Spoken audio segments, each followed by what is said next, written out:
प्रस्तुत दोहा बिहारी सत्सई से उद्धृत है। आचार्य शुक्ल का कहना है कि इनके दोहे क्या हैं, रस के छोटे छोटे छींटे हैं।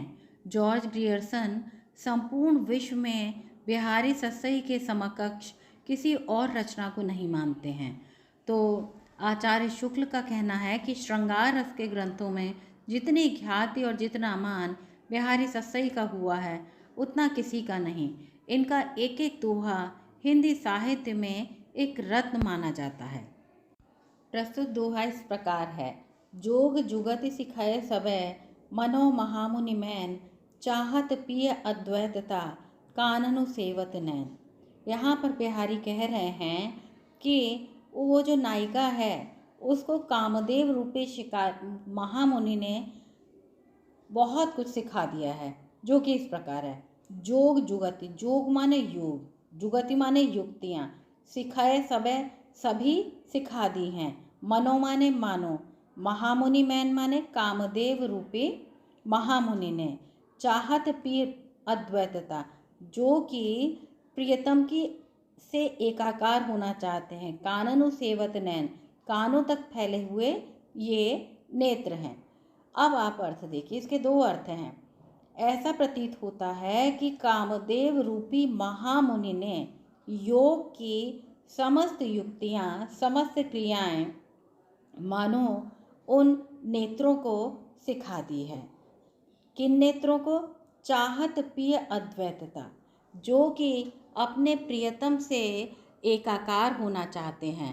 इसीलिए संभवतः वे नेत्र काननु सेवत नैन, वो कानों तक फैले हुए हैं। अर्थात वो नेत्र इतने बड़े बड़े हैं कि वो हर कोण से, कानों तक फैले हुए नेत्र अपने प्रियतम से एकाकार पाने के लिए ही संभवतः इतने बड़े हुए हैं। तो यहाँ पर उस नायिका के नेत्रों के सौंदर्य का वर्णन किया गया है। यहाँ पर इसका एक दूसरा अर्थ भी है कि योग की समस्त युक्तियाँ कामदेव रूपी चतुर महामुनि ने सिखा दी हैं, जिससे कि चाहत पिय अद्वैतता, जिससे कि परमात्मा के साथ तुम्हारी अभिन्नता प्राप्त करने हेतु तुम्हारे ये नेत्र रूपी योगी चाहत पिय अद्वैतता काननु सेवत नैन, यानी जो तुम्हारे नेत्र रूपी योगी हैं वो वन प्रदेश में, कानन प्रदेश, कानन माने वन प्रदेश में तपस्यारत हो गए हैं। अर्थात वो फिर से कहना चाहते हैं, स्पष्ट करती हूँ, कि जिससे कि परमात्मा के साथ तुम्हारी अभिन्नता प्राप्त करने हेतु तुम्हारे ये नेत्र रूपी योगी वन प्रदेश में तपस्यारत हो गए हैं। यहाँ पर यदि हम देखते हैं तो श्लेष अलंकार है, जहाँ हमें दो अर्थ भाषित हो रहे हैं। आपको दोनों अर्थ यहाँ पर स्पष्ट रूप से बता दिए गए हैं। और विशेष यदि हम जानेंगे तो श्लिष्ट अर्थ तो है ही, अलंकार रूपक है, अनुप्रास, श्लेष, फलोत्प्रेक्षा, वृत्यानुप्रास, सभी कुछ यहाँ पर। प्रस्तुत दोहा बिहारी सत्सई से उद्धृत है। आचार्य विश्वनाथ सिंह बिहारी को हिंदी साहित्य का बेजोड़ कवि मानते हैं। तो आचार्य रामचंद्र शुक्ल का कथन भी बहुत महत्वपूर्ण है कि बिहारी की भाषा चलती होने पर भी साहित्यिक है।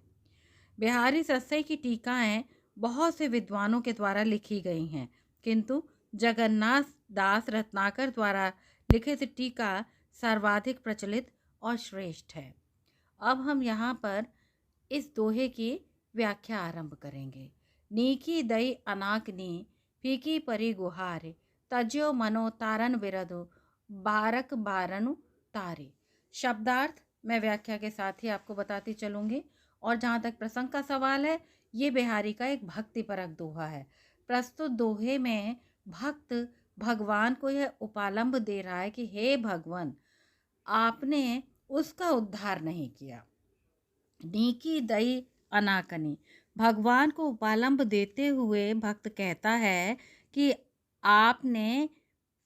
मैंने आपको, नीकी अर्थात बहुत मन से पुकारा, मैंने आपकी प्रार्थना नीकी बहुत मन से की, बहुत दिल से मैंने आपको पुकारा था, पर फीकी पर अनाकनी, पर आपने मेरी उन पुकारों को अनसुनी कर दिया। अनाकनी माने अनसुनी कर दिया, यानी कहने का तात्पर्य है भक्त भगवान से कहता है कि मैंने आपको नीकी बहुत मन से पुकारा था, लेकिन आपने मेरी समस्त पुकारें फीकी पड़ गईं।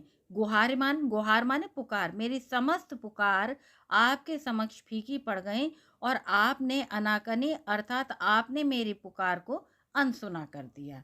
तज्यो मनो तारन बिरदु, ये सब देख करके मुझे ऐसा प्रतीत होता है कि मानो तारन बिरदु बारक बारन उतार, आपने त्याग दिया है। अब भक्तों का उद्धार करने की जो आपकी कीर्ति थी, उस कीर्ति को आपने त्याग दिया है। कैसे त्यागा है? बारक बारन बारन उतारी, एक बार आपने हाथी को गज को ग्राह से बचाया था, उसके पश्चात ऐसा प्रतीत होता है कि मानो आपने अपने भक्तों का उद्धार करने के अपने यश को त्याग दिया है। यहाँ पर भगवान से भक्त बात कर रहा है और भगवान